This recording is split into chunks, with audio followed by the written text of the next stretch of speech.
Hi, my name is Strand Fisher. Welcome to Open World. Today's episode features an interview with Warren Spector conducted at the 2013 Captivate Conference. Warren Spector gave the keynote at conference and spoke quite a bit to leadership, and so our interview talks a bit on that subject, as well as what his thoughts were on the state of the video game industry at that time, and what his hopes were for this current generation of video games with the Xbox One and PS4.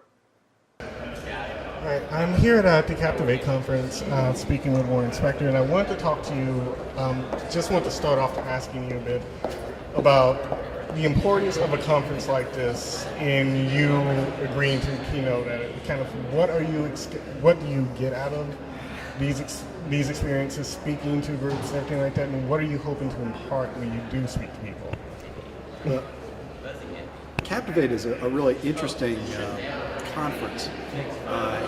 When the organizers first contacted me, I knew them, so I knew they were serious and they were legit. But it's sometimes you go, well, first time, let's see how the first one goes, and then I'll sign on later. But like I said, I knew the organizers, and when they told me that the focus of the conference was going to be on bringing game, movie, and music people together, that's kind of what sold me. I think those media have been siloed for a little too long, and just the opportunity to interact with people in those other fields, and for them to interact with us, with gamers, I just thought that was an important and interesting thing to do. So I really wanted to be a part of it for that reason. In terms of what I get out of this is, the opportunity to interact with people from other media, and the opportunity to test some of my ideas. When you give a keynote, you get immediate feedback about, people think you're full of it, or people think, what you said had validity and maybe made their lives a little better or easier. And so just getting to interact directly with people instead of virtually through blogs or columns or Facebook or something. It's nice to actually look people in the eye when you're talking to them. So the opportunity to interact with real humans about games is pretty important. I did a very recent interview with Wiley Wiggins, and the wrestling group leading the local Juegos Rancheros organization. And he had made the comment about video games essentially being a superset of every other form of art. And I kind of wanted to, speaking to that, this entire idea of trying to get people making these different mediums together. What are kind of the challenges just within leading a team, knowing, particularly this day and age, there are a lot of teams where sometimes a person's coming in and their specialist is just art, and they may not understand how the music is working in, or the gameplay designer may not understand how all this stuff works. So what are the challenges of actually kind of pulling people together and getting them to understand how everything comes together in the final product of a game? The challenges of making a game are epic, let's just say. It is the most intensely collaborative process I can even imagine. I come from a film background. I've never made films professionally, but I've been on a bunch of movie sets and have made my own films. I've worked on cartoons. I've been in bands, so I've made some music. And nothing touches the collaborative nature of making a video game. It is not just a medium that requires lots of people to work together, though it is that. It's a medium that involves the visuals of film, the audio of a film or television program. It involves the artwork of a Pixar film or an animated short subject. It's every single thing every other medium does, we do, and then we introduce interactivity. Then we make it really hard. Like we turn it up to 11, right? So the challenges of getting a team to work together on anything are hard, but the challenges of getting people who don't even speak the same language. Programmers, they don't think the same way designers do, and they don't think the way artists do, and artists don't think the way audio people do. So in terms of leadership, the person at the very top needs to be sensitive to that, needs to understand the big picture and make sure that everybody's pulling in the same direction. But for me at least, the critical thing is to surround myself with specialists who do understand how all the pieces fit together. And the leads group is absolutely critical. So for me, if I'm the game director on a project, my producer better balance out my my little areas of lack of knowledge, if you will. My lead programmer and my lead designer and my lead artist better understand each other's language.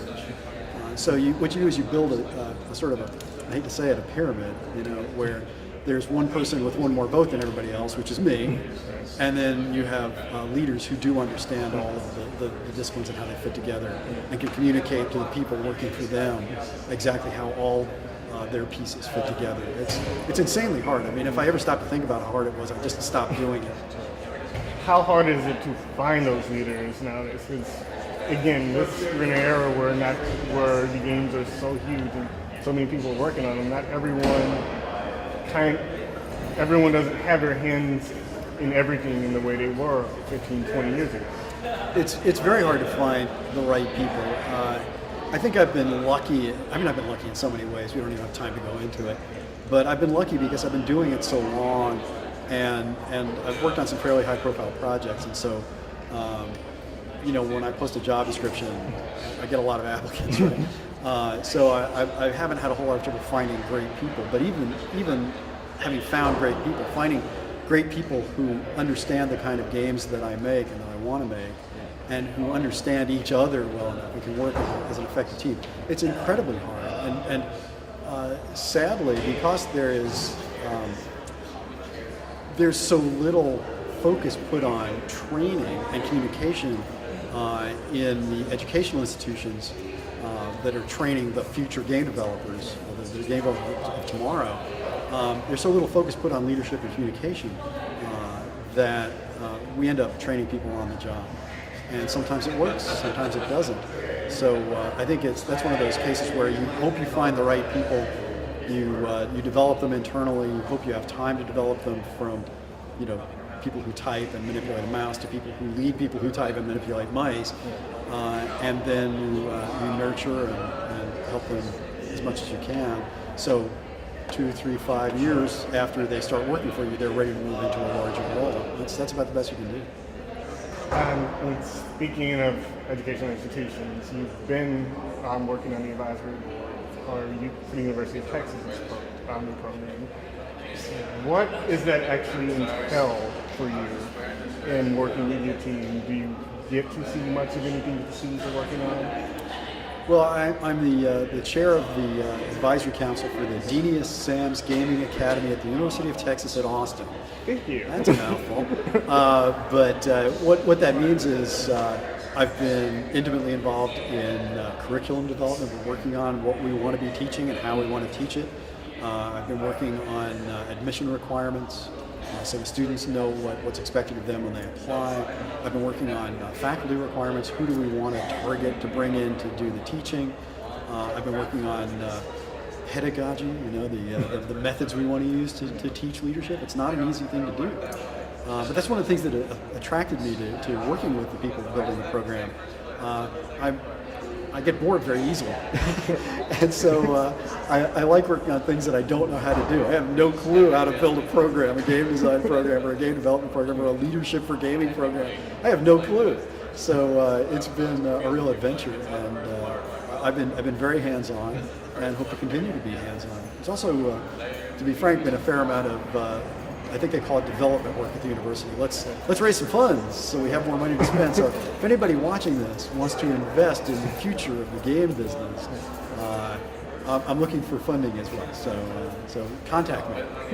What's been the biggest what's the biggest lesson you've learned through this process? Being that, as you said, this is something that you didn't know how to do going in. The biggest lesson I've learned working with the Gaming Academy is probably just how relatively easy it is to teach how to make a game, or what makes a good game idea, or how to make an art project. 4, 5, 8 people working on a game together is a fairly well understood problem. But how do you take 20 people who already know that, who already know how to make a game? How do you take 20 people, which is all we're going to let into the program in any given year, and turn them into leaders? How do you teach leadership? And so the funny thing is, I've been working with people from the College of Communication the College of Fine Arts and the College of Computer Science, and I keep telling them, love your input. This is great. You're obviously critically important to what we're trying to do here, but I need to talk to people in the business school. I need to talk about organizational development. I need to talk about team building. And that's something that I think may exist more in the business school and in entrepreneurial programs. And so that's been a little bit of a surprise to me, just how hard it is to figure out how do you teach someone to be a leader? You have a year with these kids. What do you do? Well, adults, I shouldn't say kids, because it's a post-baccalaureate program. So we want people who've been working in industry for a while. We want people who've graduated from a program, teaching them how to make games. That's been the biggest surprise to me, just how difficult it is to teach leadership. And I kind of want to close knowing that you're also, gosh, I just blanked on your actual position in the IGDA. Well, I don't have an official position in the IGDA right now. I was on the IGDA board of directors for several years, and I was the co-chair of the IGDA's education committee. But my involvement with the IGDA now is an enthusiastic supporter, participant in SIGs, special interest groups, and attendee at conferences and conventions and speaking events. That is my involvement with the IGDA. I'm just an IGDA member now, life member, but just a member. That almost makes you feel a little better about that bit of brain freeze there. I kind of wanted just to get an idea, as we're approaching in a month this transition with new video game consoles coming out and all this new technology. I had a couple of things I want to get into. One, what seems to be what you personally want to be able to do with these systems? What with all this new processing power and these new tools are you hoping this new console transition can bring? But also, is there any angst within the industry concerning this transition? As we've seen with the last transitions, in almost every transition, there always seems to be some casualties in terms of developers, publishers that seem to go by the wayside. Well, there's always angst in the game business.